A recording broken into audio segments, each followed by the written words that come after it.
There are currently issues being looked at the federal level, both from the Environmental Protection Agency and Congress is looking at potential legislation that would impact greenhouse gas regulations. The goal is to reduce greenhouse gases basically by making energy very costly, therefore making other alternative forms of energy relatively affordable. Some of the challenges with the federal approach compared to the state approach are that they tend to lead to driving the money, the jobs, and the emissions outside of the United States. And greenhouse gases emitted in Texas or anywhere else in the United States have no different impact on our global climate than if they're emitted in China or India. Therefore, we need to make sure that we look at a realistic market-based solution that will allow our industries to continue to profit, have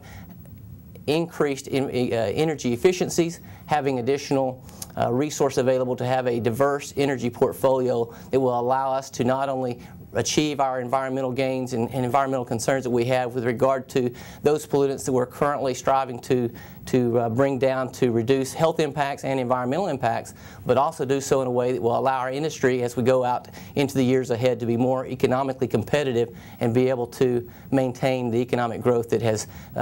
funded a lot of environmental enhancement in this state. Currently, there's a lot of interest in looking at ways to develop reductions in greenhouse gas emissions. Most of what's being talked about is either to regulate it through EPA's Clean Air Act authorization or to do what Congress is considering a cap-and-trade approach. Some of the challenges with that are that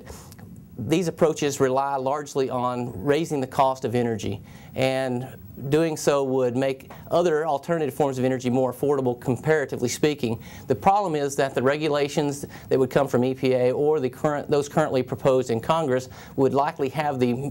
primary effect of moving those jobs, those emissions, and the money associated with them overseas, as opposed to just reducing the global emissions of greenhouse gases. Because greenhouse gases stay in the environment for such a long time, there would really be no measurable or even a real impact in global climate associated with moving emissions from Texas or from in the U.S. to other countries, and would make us less competitive and less able to afford other environmental regulations, other environmental enhancements that have immediate and real environmental and/or health impacts that we're trying to address.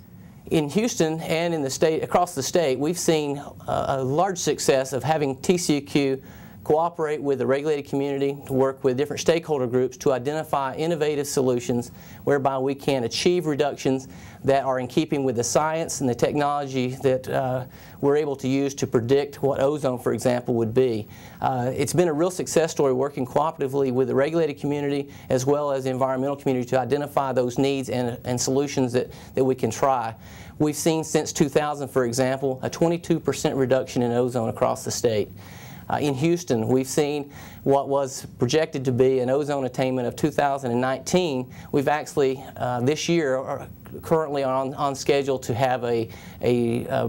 reading for ozone, a measurement of ozone that is 1 part per billion below the standard that we were hoping to meet in 2019. So we're basically 9 years ahead of schedule